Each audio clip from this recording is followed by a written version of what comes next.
Hello, everyone. Welcome to episode 288 of the J Situation Podcast. I'm recording this on December 21st, 2025. How are all you folks doing? Yeah, I hope you're doing well. I'm doing pretty good.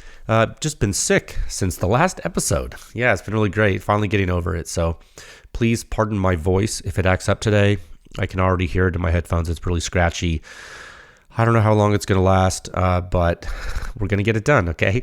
If you're listening on the 22nd of December when this episode goes live, it is Christmas Eve, Eve. Yeah, you're 3 days out. So how does that feel? Yeah, it's a trick question because it should feel great because it's almost Christmas. No, I'm stoked. It's like, I can't believe we finally made it. This is the last episode of 2025. And as promised, we are bringing you your Christmas gift early. The last Pew Science publication of 2025. Along with this, boy, are you in for a treat. Today, we are publishing the report for one of the craziest research studies we've ever conducted in the history of our lab, actually. This is the Stealth Additive Works Tisha on the Mark 18. You're really going to want to buckle up for this one. Technically there are two publications today. You're getting Hazard Map Brief 8.1.7, which has the hazard map for the Tisha from the test. It's like one of those bonus gifts you get in your stocking. Yeah, make sure you got to look to the very end where the toe is. You know, sometimes candy gets stuck. You don't want to forget all the goodies. No. So what we're going to do on today's episode is I'll give you an intro to the silencer and to the research study, and we can reconvene in January for the technical deep dive. And boy, that's going to get complicated. So we're going to definitely need a full episode for that. Also on today's episode, I figured I would do a quick topic about YouTube. I can guarantee you with all certainty that if you're listening to this on the 22nd of December, you are not listening on YouTube. How do I know that? Well, because YouTube has removed the previous episode that we just put out last Wednesday, and they have restricted our account. Yeah, so that this is why I always encourage everyone to listen on real podcast providers like Spotify, Apple, Amazon, Pandora, TuneIn, all that's on our website. You name it. There are links at pewscience.com/podcast. You can even get a direct RSS link and feed it to whatever podcast provider you want. You're not beholden to YouTube. Okay, they're just a video hosting service. They have nothing to do with podcasts. They just want to control you. Don't let them control you. You control your own destiny. So sit back, relax, get a cup of hot chocolate, and let's talk about crazy silencer performance. And we'll talk about do a little bit of talk about crazy tech companies and the folks that use them. And you got to remember, probably crazy silencer performance at the end of the day, along with crazy tech companies, are probably both slated to take over the world in different ways.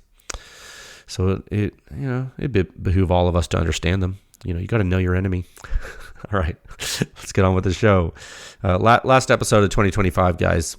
I'm glad to have all of you back here listening for this 288th episode. If you're new and you've never listened to this podcast before, this is as good a time as any, and it's probably going to be a historic episode too. So you picked the right one.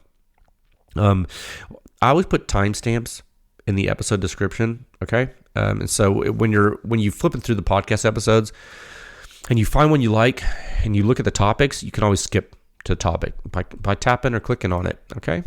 It's no problem. I'm not going to go huge on the ads today. I'm just going to tell you our sponsors just really quick in the interest of time, considering my voice is going, and I need to conserve my voice for the stuff that is really important for the content for the episode. So right now I want to hit Legion Athletics, click the link in the show notes, code word Pew Science, buy one, get one 50% off. If you work out at all, do it. You're going to save a lot of money, and you're going to get actual supplements that help you, that don't make you piss hard on a drug test. It's an actually lab-reviewed supplement company. Legion Athletics, they're real. Second is Sponsor Shop. Sponsor Shop has done a lot for the industry, all right? You don't have to use them, but you need to at least recognize what they're responsible for, okay? Sponsor ownership simplified. Their kiosk is everywhere. Big ups. Top Gun Range, Houston. You can rent stuff, shoot it, experience it. Talk with the real people who understand the systems. Kyle and his crew mean business. They're real people that really care about you having a good experience. They use Pew Science data to educate their customers, okay? TopGunRange.com. Merry Christmas, Kyle. Next is Capital Armory. All right. Sponsors are in high demand. Approval times are fast. When January 1st hits, it's not going to be like, oh, let me just see what's on Amazon Prime. No, you're going to have to shop around at different vendors. Sometimes there won't be Prime shipping. Sometimes you're going to have to wait. I'm telling you, you think it won't happen, but put them in your Rolodex. You got 3 of them on this podcast. You got Sound Shop, Top Gun Range, and Capital Armory. That's at least 3. Okay, between those 3, if you can't find something, shoot me an email. I'll try to help you. All right. Finally, Pew Science Laboratory. Even at the end of 2025, we continue to do this podcast against my better judgment, against my sanity. I think it's helping. Pushing the sponsor industry forward one test at a time, okay? The sponsor sound standard is on our website, pewscience.com. It's the most accurate technical sponsor information in the world. Like, it's not close. And I'm not just saying that because I run Pew Science. I'm saying it because I created it, because I wanted it, and I had to because no one else was doing it, and they're still not. And the reason I keep saying it is because I want you to know it's real. There are 8 sections in the standard, 24/7, Pew Science. If you would be so kind, if you want to throw us a gift for Christmas, join with a membership. It's like $8 a month. It's the price of a cup of coffee, and you contribute to cutting edge science research you can't find anywhere else in the world, and you never will.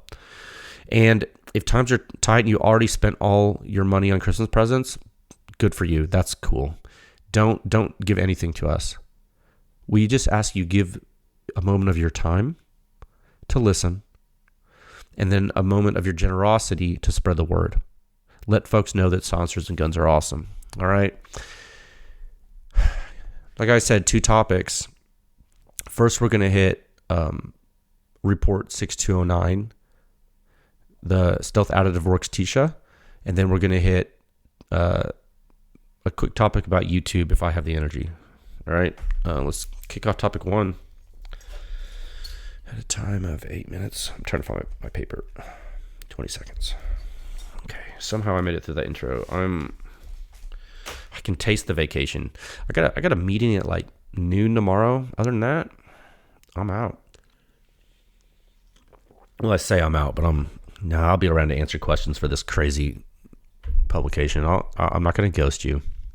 All right, topic 1, Sound Signature Review 6209, Stealth Additive Works Tisha on the 10.3-inch 5.6 Mark 18. Yeah, we're closing out 2025 with a Mark 18 report. It's worth it. Just relax. Stay. Just stick with me. I got this question like, what happens when high-level engineering combines all the hybrid design principles we've been discussing on this podcast for years into a compact sensor design, and then additive manufacturing makes it possible to make it? Like, what happens? Well, you get things like this, And I'm going to say for the record, the incredible joy it brings us to show you things like this. Like, let me say that a different way. The incredible joy it brings me personally to show you that things like this are possible is one of the best Christmas gifts a man could ask for. Okay, so I'm going to introduce this publication to you today at a high level, and I'll ask that you be patient with me, but It's a big deal. So, and I want to preface the discussion by telling you that yes, I know these test results are crazy. Okay. Yes, I understand the implications, and yes, it's real. This is real. So I'm going to break this talk into, give you this intro, which I'm doing now. Then I'm going to give you a basic high-level overview of the silencer. And then I'm going to talk about implications and industry implications, because I think it's important to talk about, and we'll do that before the technical deep dive next week, or not next week, but next episode, okay? So the first thing I'm going to do is introduce Stealth Additive Works. They are a PewScience laboratory client. They are located in Idaho. Our clients are all over the place. Actually, Idaho is a really neat place. There are pretty mountains there. I went horseback riding in the Tetons earlier this year. I had a trip there. It was nice. From my perspective, and keep in mind, this is not information that I was told by anybody to share with you. Like, these are my words. The information I'm going to share with you, I'm doing it by choice, and I want to give you full context. Stealth Additive Works is run by a talented engineer. He is not an engineer like a lot of the people use the word engineer in like silencers. Right? He's a real engineer, like a real one. And I know that some folks don't know what that means, and they oftentimes maybe dismiss it because, everyone's a tough guy on the internet and social media, right? But as a practicing like licensed engineer myself, I can assure you that it does mean something. And in this case, and I'm just giving you my personal opinion, take it or leave it. In this case, I can tell you from my personal perspective, from what I have experienced in my conversations with Stealth, and from the calculations I have performed on the test data we gathered during this research study, they are employing actual engineering principles in their designs. You could not do what they've done without doing that. It's like what's that saying? You can tell what it is by the way it is. I mean, it's kind of like that. Now, a disclaimer that I think is really important here is that PewScience has not evaluated any of their products other than the Tisha. Like we simply have not. Like, we have zero experience with their other silencer models. Well, at least that's not true. We've evaluated the 9mm version of the silencer too. But suffice to say, the Tisha is the only silencer from Stealth Additive Works that we have experience with, or any intimate technical knowledge of. Okay, except for descriptions of it that we've received from them. Pardon me. So I need you to really listen to that when I say it to you, and I'm going to make a point. Just because a silencer company makes one high-performing product, it does not necessarily mean all their products are the highest performing in their class, for example, okay? That is extremely rare that happens. And to my knowledge, in our experience, it's yet to happen. Like, in our research experience, it is yet to happen. I know there are some companies who pretend that it happens to them, and they can publish whatever data they want, gathered with whoever they want to. But it just doesn't happen, and it hasn't. We know it hasn't. No one company has accomplished that we know of. Not one. Not one. So all the brand loyalists, be loyal to a brand. Love them. Tattoo them on your body. I don't care what you do. I'm just going to tell you, and I'll say it now for the final time in 2025. Say it with me. Physics doesn't care about your brand. That's right. So there's a lot of stuff I want to say, but I want to keep this really positive, and I really want to share my excitement with you. So I'm going to keep this tight, and we're going to save the insanity for the new year, because my voice is going to go anyway, so I won't have the juice for this. So let's go to a high-level overview of the Tisha at 15 minutes and 12 seconds. And let me pause this so I can try to fix my voice one moment. Okay, this is probably as good as it's going to get. Here we are. Okay, the Tisha. It's a little over 4 inches long. It's fat at the base, but less fat at the tip. It's 3D printed titanium. It is hub compatible. We tested it with a direct thread mount that made the silencer 4.5 inches long. Keep in mind, this is on a Mark 18 10.3 inch barrel 5.56. It's kind of extreme, but yeah. So when we put the direct thread mount in there, we used a you know what it probably is. This mount's probably an old Reardon or like Autocrete Reardon mount. It's like the wrench flats stick out an actual decent amount to get an actual wrench on it instead of those little recessed weird ones. Like this is just a normal mount, but it did increase the length by I don't know, whatever I just said it was. Probably like a half an inch or less, whatever. Still very short. Maybe quarter inch, whatever it was. The silencer has a very high early time flow rate. It immediately vents internally from the first expansion chamber. There are multiple annular spaces. There are external vent arrays in the middle of the silencer and at the distal end of the silencer. This is a silencer that takes pressure staging to an intelligent level, and it takes advantage of that staging in all of the other design features. And what I just said is actually a really, really complicated statement. And we're going to get into that next time. All of the details of all of these things matter a lot. And I've done my best, my personal best, to explain them to you in the report in a way that will still respect Stealth's intellectual property, but still educate you and the industry, because I think it's important. I wouldn't be doing this. I certainly wouldn't be doing this podcast if I didn't think it was important. Believe me. Okay, we don't make enough money to. Okay, this is for the love of the game, guys. The reality is, silencer companies like the ones who pretend to be everyone's friend and then test stuff for their competitors, like out of the pure goodness of their hearts. Those silencer companies are just going to cut this silencer open and study it, right? You know that, right? And and I'm not being cynical.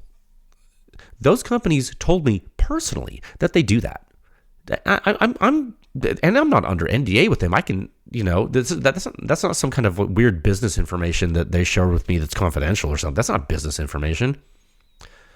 That's them bragging that they commit industrial espionage, and they laugh about it. Yeah. Not all silencer companies do that, but a lot of them do. And you know what? To be pragmatic, if it's a public product and you want to learn about it, fine, go nuts. Get your bandsaw out. That's fine.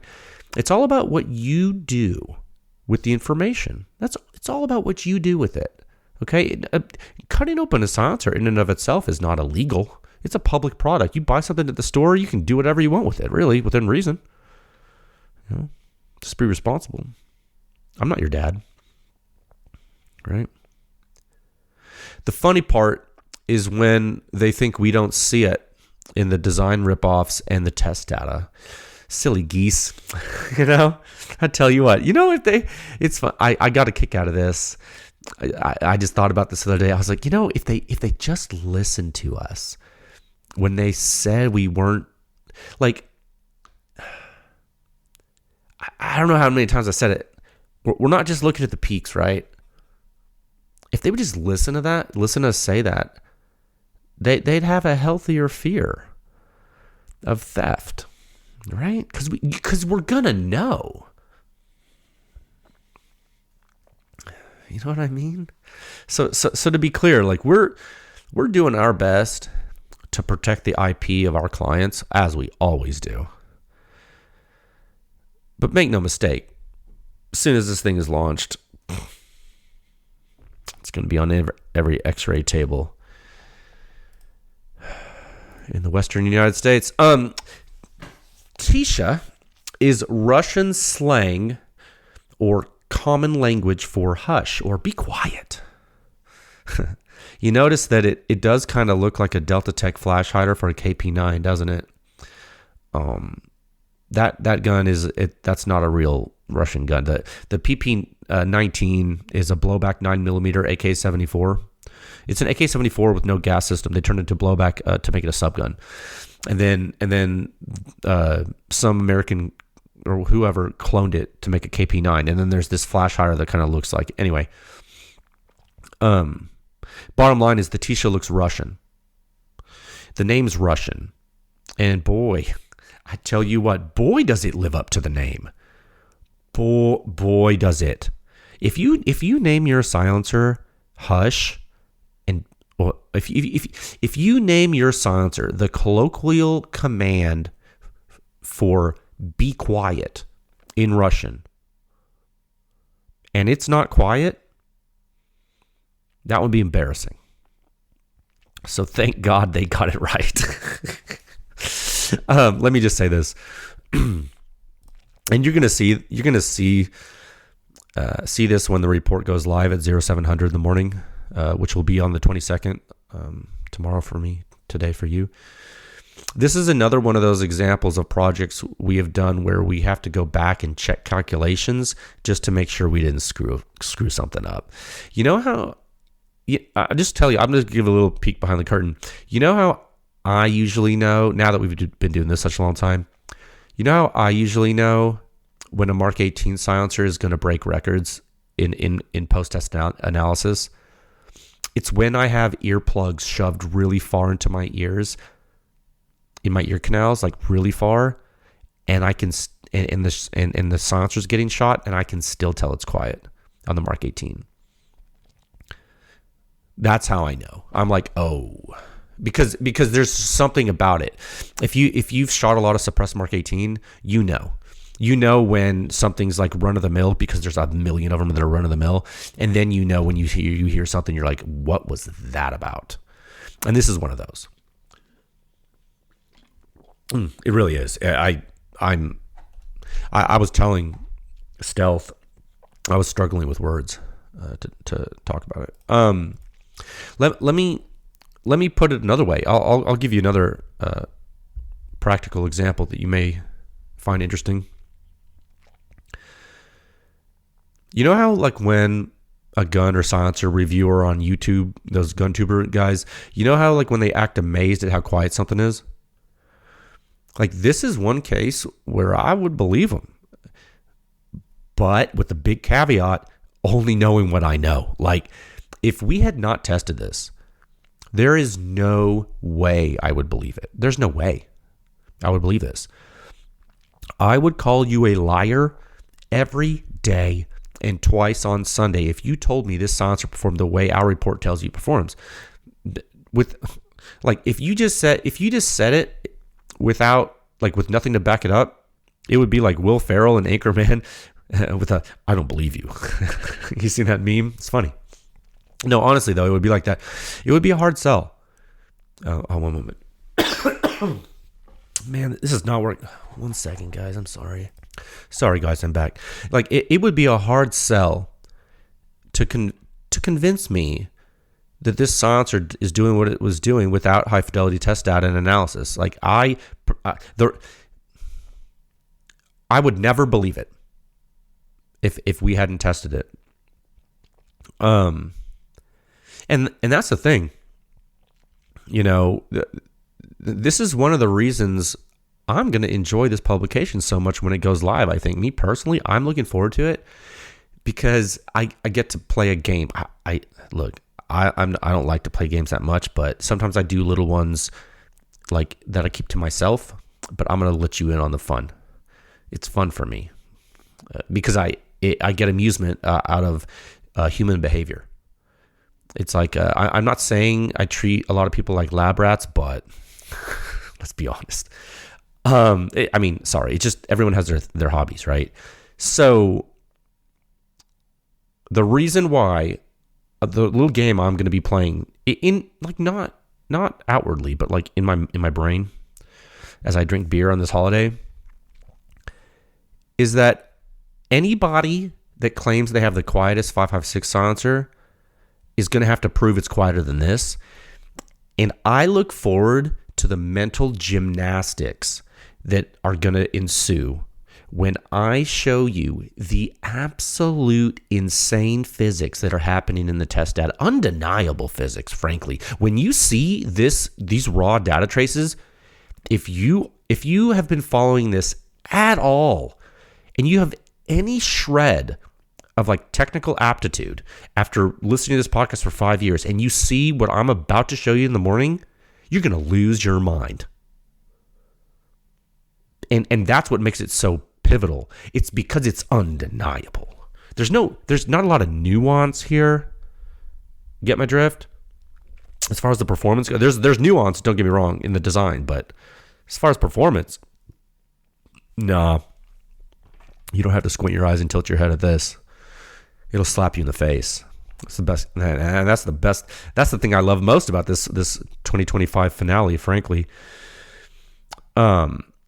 This is something special, and I will say, and look, you call it hype, call it whatever you want. This is genuine excitement by a person that likes silencers. So you can call it purple monkey elephant if you want. You can use any name you want to describe what I'm doing right now, and I'm telling you what it is. Okay, this is something special. Because this simply does not happen that often. All right, you need to savor these moments. You need to say, you. If you're into silencers, you need to savor this. All of us old silencer nerds that had a couple of we had a couple of these, right? Think back. I don't know how old you are. Kel, if you're listening, I don't know, Kel, if you listen to this, I don't know if you listen to this podcast, but just know that I know that you might be listening. You're older than me probably, so you have more experience slightly. There are some people that are listening that are older and have more experience in silencers. Not a lot, but some. And a lot of you are around, like, you're like, AWC Mark 9. The stuff back then that was just, the old subgun cans, the sweet sounding stuff, the old Integral 22s, on the Ruger platform. The more modern stuff like the Knights Mark 23 silencer, when that stuff come out, and you're like, these moments where these pivotal shifts in silencer history, the Gemtech Mark 9K, these things, which is now the Phoenix, the advanced, the things that have happened through the years that have just really created benchmarks. A lot of us have had that with pistol silencers throughout the years. Me personally, I have, and then what? You guys got some of those moments over the past year. You got more of those moments, which is just really rare. I cannot, and let me just say that. Let me keep going on this for a second. I don't know if you guys understand the gravity of what's been published by Pew Science in 2025. Like, I don't think you understand like, some of the silencers you have seen perform at such a incredibly high level, and technology is advancing at such a rapid pace that it's someone 10 years ago or 20 years ago would think that aliens have landed. I've said that before in different ways over the years, and I am a staunch believer in that. And now, today, with this report, you are getting this with 556. So I need you to pay attention, and I need you to savor it. And I need, and here's a thought experiment. What I need you to do is think of all the cool 556 hosts you're going to acquire to use with it, because literally any silencer enthusiast that I know is going to be 556 host shopping or building one after seeing the silencer. I don't care. I don't care what it's made of. I don't care what it looks like. I don't care what you think you know about it. When you see this data, you're going to shop for a host. And I'm not telling you to buy the silencer, of course, because I don't care what you buy. It doesn't matter to me. It doesn't matter. It doesn't matter to me. Throw all the silencers in the trash. What I am telling you is I'm speaking from the point of view of a true silencer enthusiast and a true silencer lunatic. And I have probably never in the past 5 to 6 years ever told you ever that I would do that for a 556 silencer. Like when let me ask you that seriously, when in the past 5 years did you ever think you were going to hear me say something like that for 556? Like usually like 9mm pistol, subgun, 22, 300 blackout. Yeah. You're all those sickos like me, we're going to be hunting for new hosts to put the silencer on. Because what does a silencer lunatic do? We don't buy the guns first. We buy the silencers first. Right? Like, you got to realize almost every single gun that I own, I only own because I can put a silencer on it. Like, I'm not like most of you. A lot of people are like, oh man, I love this new gun. It's so cool. I see, like, I go to social media because, I like memes. I'll go on social media. Everyone's talking about the new Glock. Glock this, Glock that, Glock 6, 7, 8, 9, Oh, have you looked at the M&P? Oh, have you looked at the something Staccato 1911? Have you looked? Someone worked at Staccato. They were like some test guy, like the guy that just shoots a bunch of rounds through. He told me, oh yeah, I work at Staccato. I'm like, oh cool. Like, which of your guns can I put a silencer on? He looked at me like I was speaking another language. I was like, why would I buy your gun if I can't put a silencer on it? Don't talk to me anymore. I do not care about your guns. I care about being able to suppress your guns, you see, because I care about the physics and I want to be a cool suppressed shooter. I do not care about your weapons if I can't suppress them. That is my position. It always has been. I do not care. I'm not into guns that can't have silencers unless they do something really, really cool. And so far in my shooting career, I've gone from bolt action rimfire to 7.6 NATO minigun, and everything's had a silencer on it, including the minigun,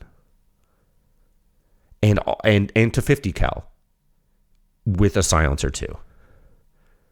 You see what I mean? So when I tell you this, and I've never ever tried to hunt for a 556 host for a silencer. Like, why? Like, who does that? This might make you do that. I know this is like a long drawn out. Some people get mad because I like to talk too much on the podcast. It's a podcast, okay? Deal with it.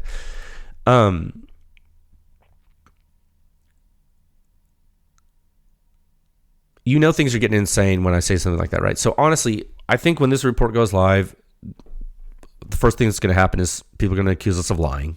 I mean, that's every day, right? But yeah, it's obscene. The silencer is a little over 4 inches long. It's on my desk right here. It's literally fits in the palm of your hand. So just remember that. Okay, so now I'm done with that stealth Additive Works love fest that everyone's going to be, he's a shill. Am I? I'm here sick, doing a podcast right before my vacation, when I should be, packing my things to shill for a company that they don't force me to do this podcast. Come on, guys. To all the silencer companies, and I know you know that I know who you are. To all the silencer companies who have accused Pew Science of being owned by the industry and owned by silencer companies and all the kinds of crazy conspiracy theory stuff that everyone's been trying so hard to want to be real. We here at Pew Science are very excited to hear what you say when you see this report, if you can read. And your conspiracy theories are going to have to get way more complicated now. Me personally, I am very excited to see what you come up with. Bring your best, as always. Let's get into industry implications. As a matter of fact, let's get into industry implications at a time of 35 minutes and 28 seconds. You guys realize I can say whatever I want, right? Oh my God, they're going to pull him from YouTube. Okay, good. The implications of the Tisha's performance are very staggering. What do you do when you're shorter than everything and also outperforming everything? Like, what would you do? I mean, if it were me, like, this is just a hypothetical, right? We're just talking. We're just friends. If it were me, I'd see what I could do in a bigger envelope and then not let anyone know about it until I felt like it. That's just me, though. I don't design these things. I'm just telling you, what hypothetical Jay would do. Okay. So I'm going to give you my desired industry implications. What I would like to happen from this is for people to start paying attention. If I had my druthers, if I had my wish, if you said, Jay, what would be your wish? I said, well, I would like people to start paying attention. Sometimes folks don't pay attention until they get slapped in the face, and it takes that slap to wake them up. It's like when you throw like a splash of cold water on your face. Oh, snap out of it, It's like the old movies when the guy would slap the woman. You're acting crazy, slap her, get a hold of yourself. I'm not saying that don't slap a woman. I'm just saying that's like that. Sometimes it takes a minute. You got to wake up. Hybrid designs are the evolution of where flow-through silencers pushed us. And again, I said this in the report in writing, so people will, maybe if you hear it 6,000 times, you'll remember it. Flow-through silencers don't exist outside of Huxworks. If you are a manufacturer and you call your silencer a flow-through silencer and you don't work for Huxworks, I just assume you don't listen to what I say and you don't read the website. And that's fine. You don't have to, but just know that I know that you don't care about what I'm telling you because you're ignoring it. And you're also factually wrong. The hybrid designs themselves, their nature, is driven by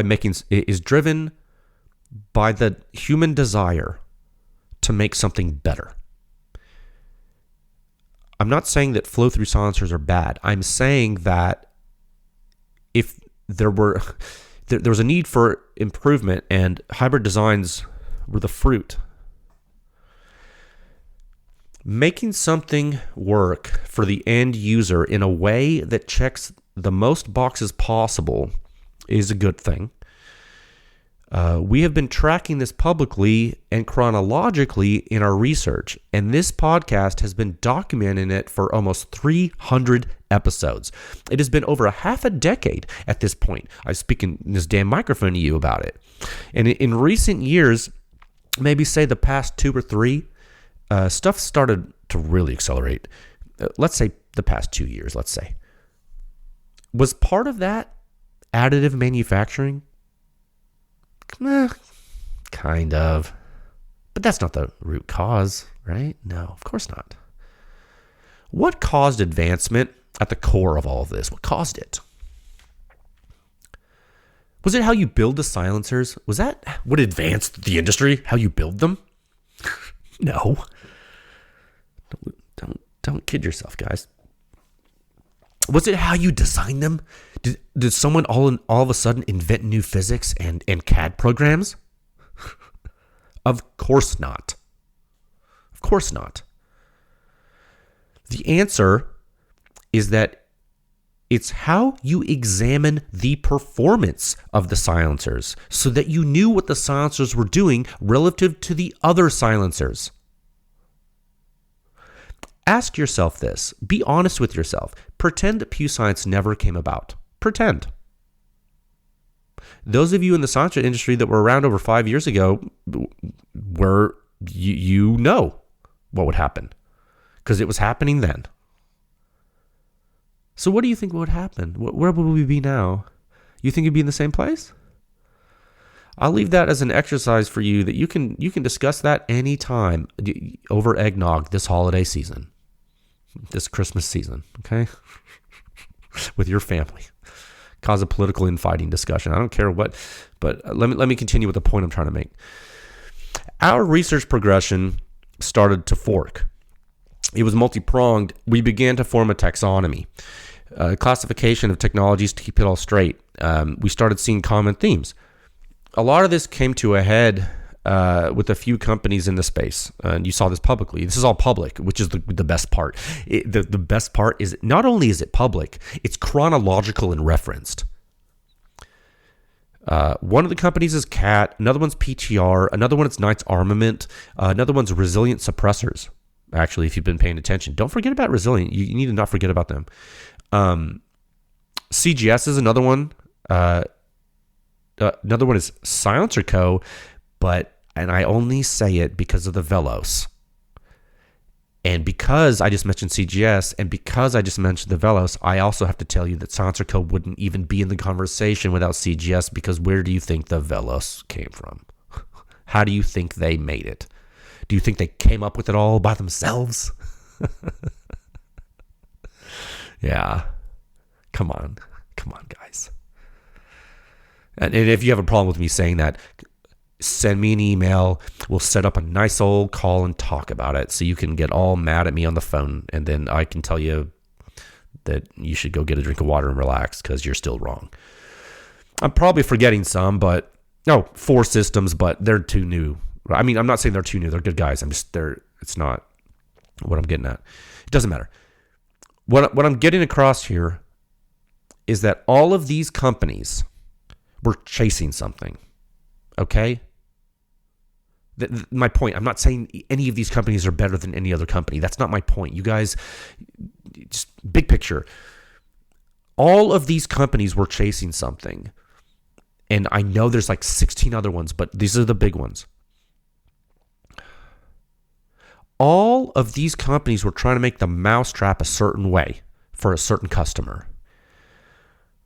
There are similarities between designs from some of the companies. And some companies, they can make believe that they do things all original if it helps them sleep at night.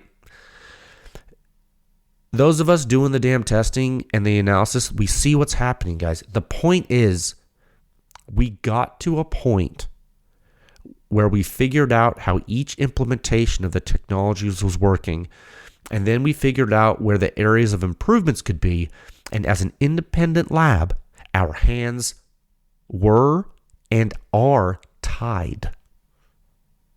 We have a strict policy here at Pew Science. We do not, under any circumstances, assist with silencer design. You should know that, but in case that explicit statement hasn't come across your ears before, I'm giving it to you now, and every single Pew Science client also knows it, because we tell them explicitly, and they don't agree to work with us unless they agree to. That they don't force us to help with design, which we won't. We will not. We'll sever ties immediately if someone tries to make us do something like that. Okay. Now the $1 million question to you: if you've been following this research, knowing what I just told you, what do you think goes through my mind when we figure out what a silencer is doing? For over 5 years, you have heard me speak about silencer physics every week for at least an hour. Like, on average, it's not healthy. Like, you think this is normal? Some guy on YouTube the other day, and you can't see the comment now because they removed the video, but he was like, "Oh, you need an editor." And I was like, yeah, that's not going to work, dude. Do you think it's easy for me to sit back and not yell at a damn designer and say, hey man, why don't you freaking not vent right there? Why don't you close off that channel? Why don't you vent there instead? Why don't you change the shape of that thing? Maybe move this over there, get rid of that, yada, yada. You think it's easy for me to just bite my tongue and not say anything? It is one of the hardest things as an engineer, an analyst, and laboratory manager to grapple with. And I struggle and I don't slip up, but I have to bite my tongue.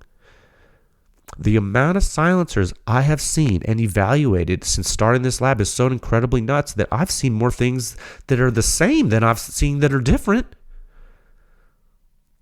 I will tell you that most things are rudimentary. It's true. So we got to a point, let's talk about 556. We got to a point 556 where we started to understand pressure injection, barrel length variation, the hazard limitations of the Stoner system. Basically, the puzzle was solved. One thing Pew Science knew, however, is that nobody that we had seen yet was combining all of the hybrid design principles into a neat self-contained package. You think about it. Let me restate this so you can see where I'm going with this. I know this seems abstract and it seems like it's long-winded, but I'm getting there. Imagine you've seen every single thing that you want people to do in a silencer, and they all are doing some of them, but no one's putting them together. And you're watching it, and you're watching it all, and you're hoping maybe they'll do it, and they don't.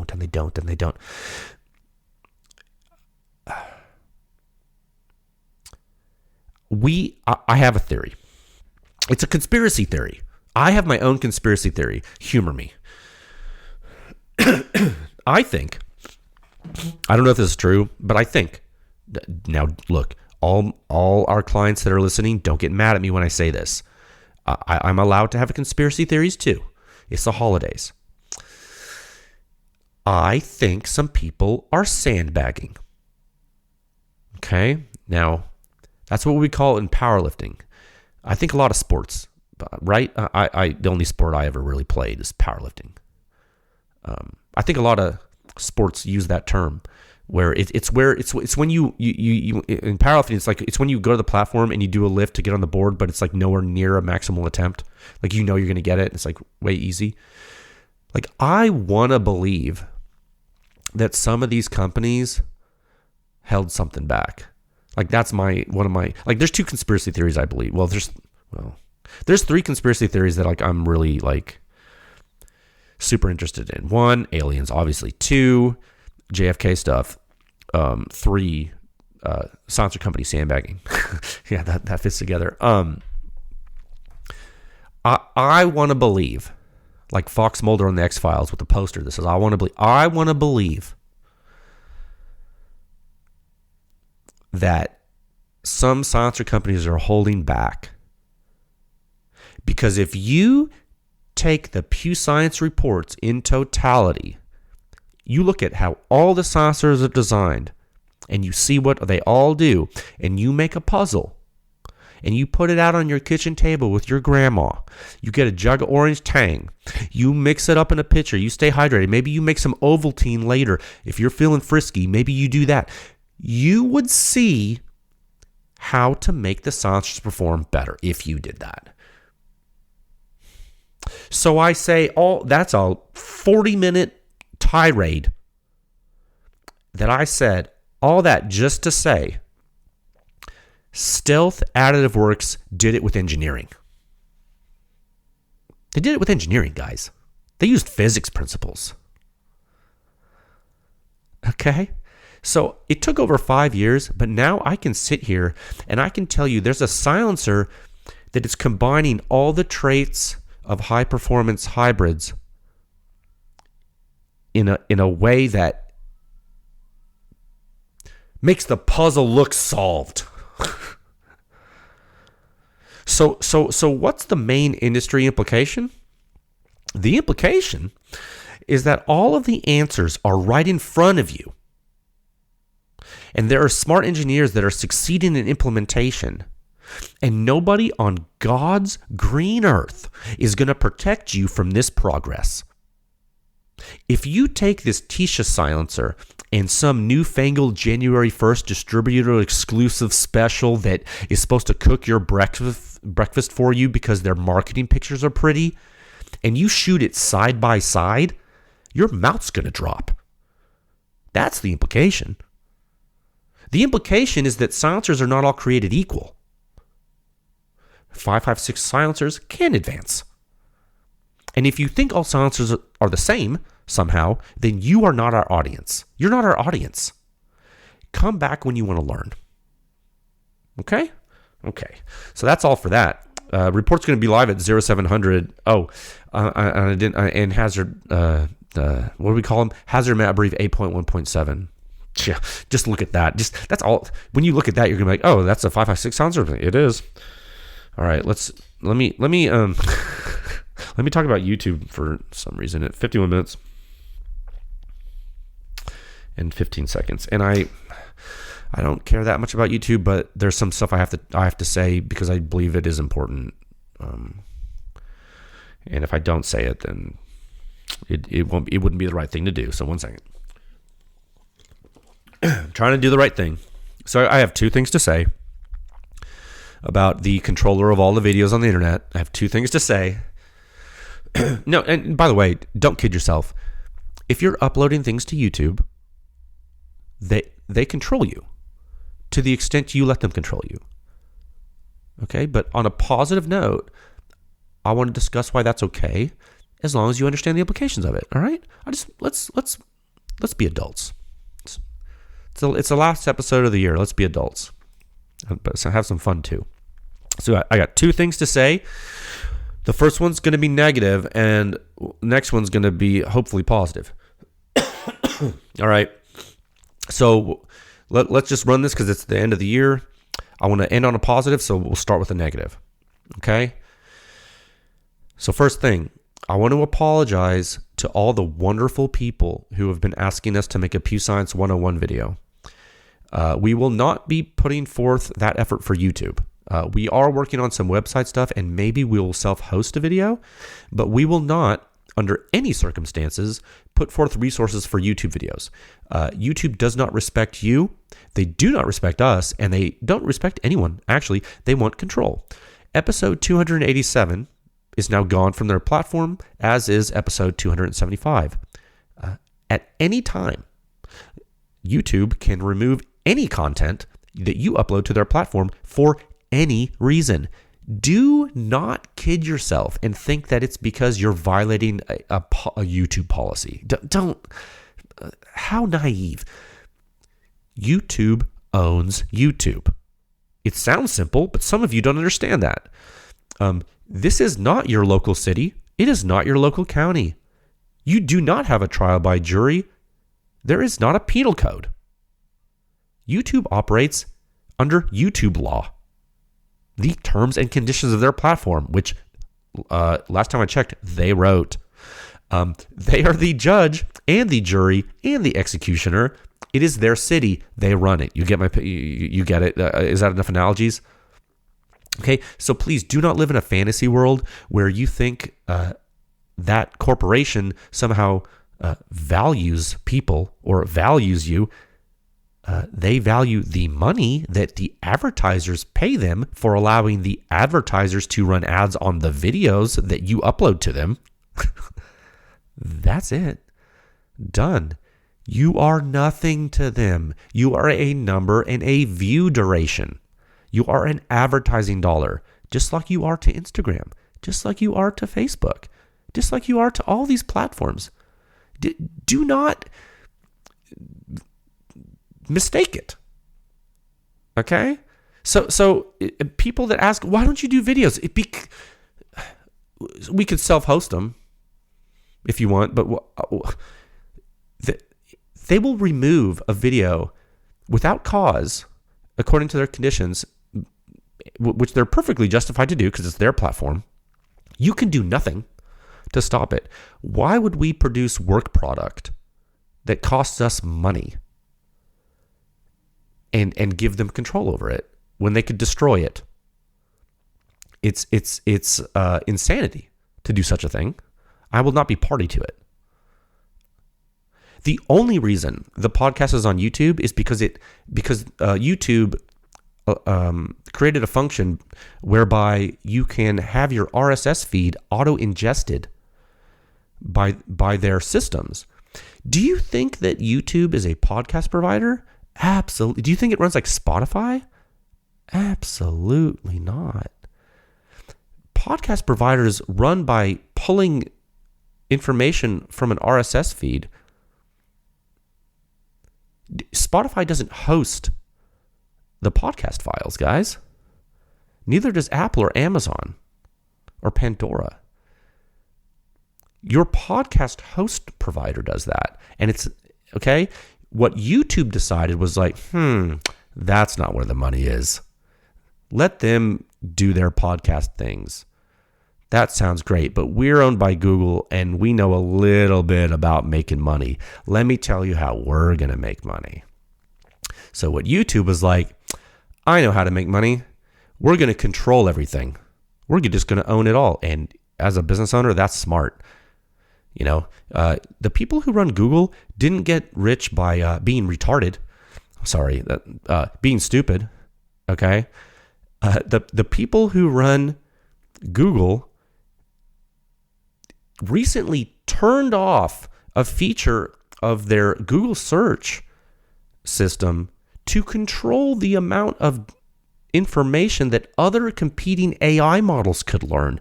Why? Because Google owns Google search. So when it came to podcasting, Google was like, I know what I'm going to do. YouTube will simply ingest the audio files. Why would we pull from your server multiple times and be a middleman when we can simply own your content? Now, they say they don't own it, but effectively, if someone controls you, they do own you. So what do? We let YouTube ingest our podcast. It gives us access to our public RSS feed. It uploads it to their platform as videos, and then it just behaves like a normal video. And you know what happens then? Guess what, Buttercup? You are now beholden to them. And anything you say in your video, even though it's not even a video, it's just a still image, anything you say can and will be used against you. And if they can't make money from it, or they think there's a risk that they can't make money from it from some reason, because some advertiser might not like something you say or do, or something on the thumbnail that's an inanimate object, they will delete it. And then all the people that say, oh my gosh, thank you so much for putting your podcast on YouTube. Oh, you've helped us so much. This is so great. This is the only place I want to listen to. Well, they're going to be disappointed because all the content's been gone. Okay? So if you're upset that episodes are missing from YouTube, don't take it up with us. Take it up with YouTube. You'll have just as good luck as we do, because we're not getting anywhere with it. All right, that's all the negative. Now, let's end this on a positive note about YouTube. Not about YouTube, but like about people. I want to say something, and this is a long time coming. I've said it before, but I have to be more explicit because people are sad. Just because someone makes a silencer review on YouTube, it doesn't necessarily mean that person's like acting with ill intent or malfeasance, right? There's a saying that I like. You should never attribute to malice what could be attributed to ignorance. Another wording of that saying is never attribute to malice that which is adequately explained by stupidity. And it's written by a guy named Robert Hanlon in the 80s. So then people started calling that Hanlon's razor, but it's way older than that. I mean, it predates him. I mean, it's just that basic tenet is like pretty old. The gist is, I agree with it. I'm a firm believer that most people at a basic level are good. That's my personal philosophy. And I have to believe that. I do. I have to believe it because I'm raising children in this world. I mean, I want to believe.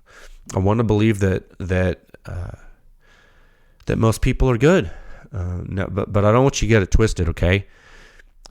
Please never, ever mistake my optimism for a lack of skepticism. I am obviously one of the strongest skeptics that you're ever going to meet.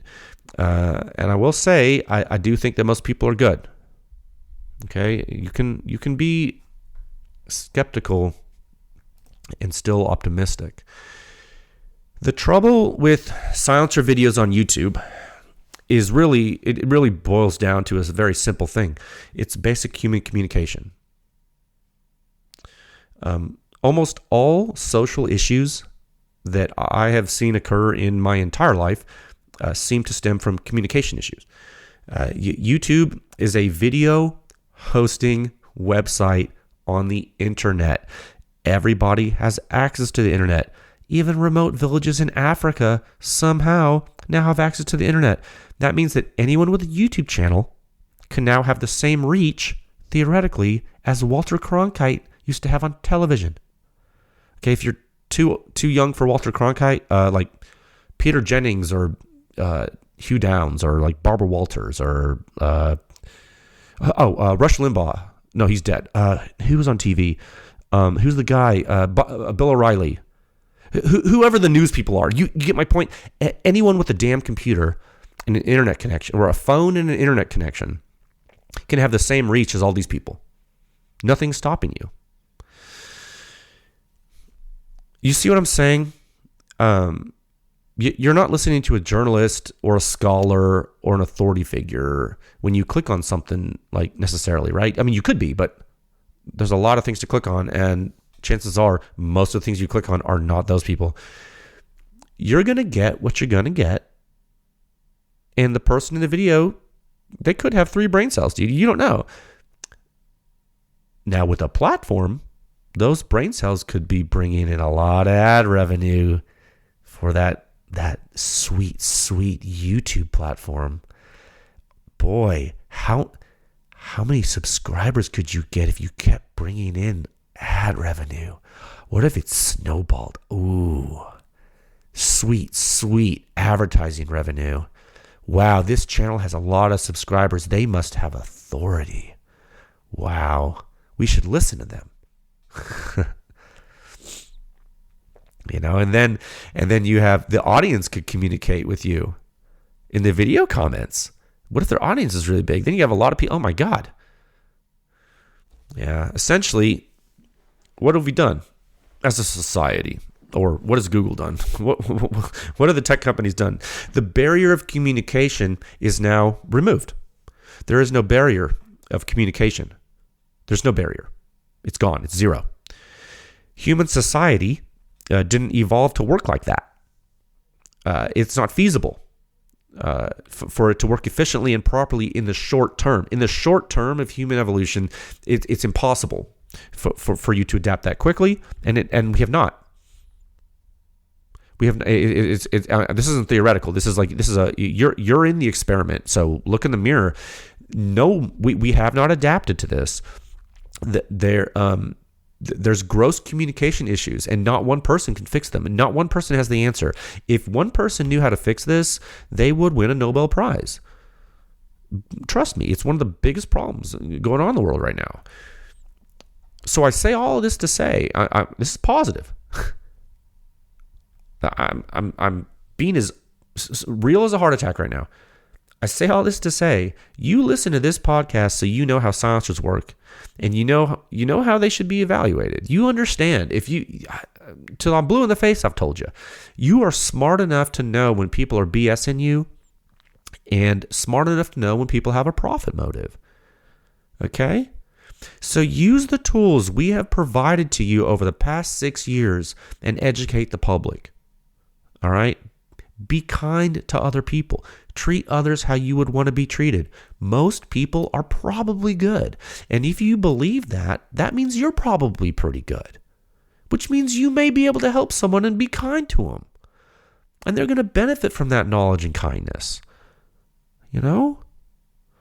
Now, on the flip side of that, some people also take advantage of your compassion, and some people are pure evil. And so for those people, no quarter. All right? Take no quarter. Those people should be removed from the herd. They should be culled. I'm not saying to kill them. I'm not violently. What I mean is just ignore them, remove them. They're a cancer.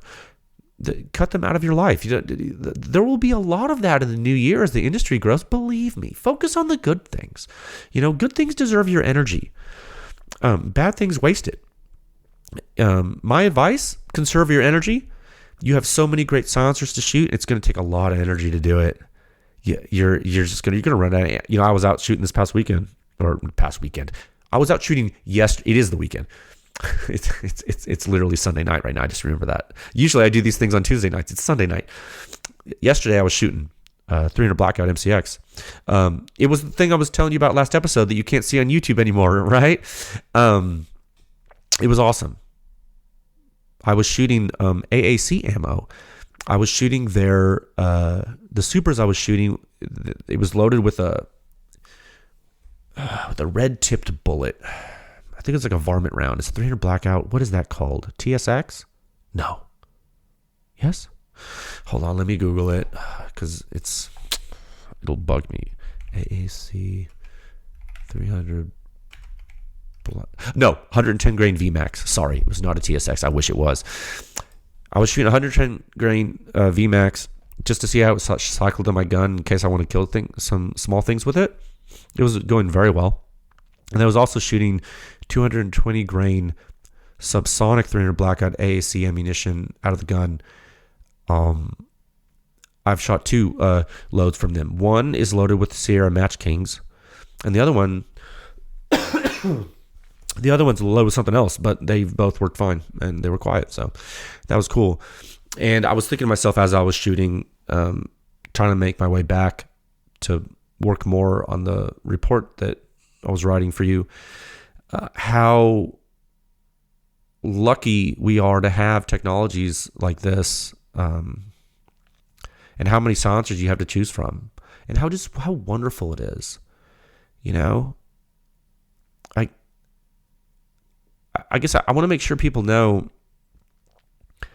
we here at Pew Science do our best to help set your expectations for the performance of suppressed weapon systems. We know it's a lot of money and time to invest to get a silencer. And, for the past whatever many years before January 1st, you've had to pay $200 tax every time you get one. That tax stamp's about to go away. And we have something in our frequently asked questions page I'm going to have to change because that's changed. Now it's not $200 anymore, but I think there's still an opportunity cost.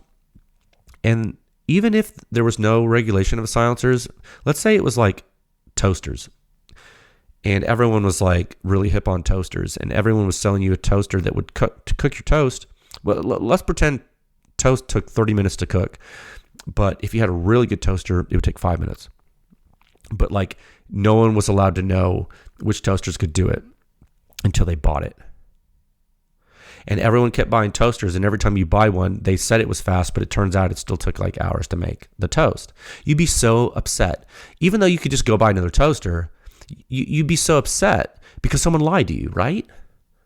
That's what Pew Science is trying to prevent. That's why we were founded. That's why I created the damn suppression rating. That's why I created the company. So that's our position. Now then, for this YouTube thing, I really do believe there are people out there that want you to have the good toaster, and they love making toast, and they're going to be showing you videos about it. But I need you to understand, some of those people don't know what bread is, don't know what it tastes like, and don't know how to plug in a toaster. And it doesn't mean they're bad people. They just might love toast. All right? So don't confuse those folks with the folks that are stealing from you. Because that's how I view it.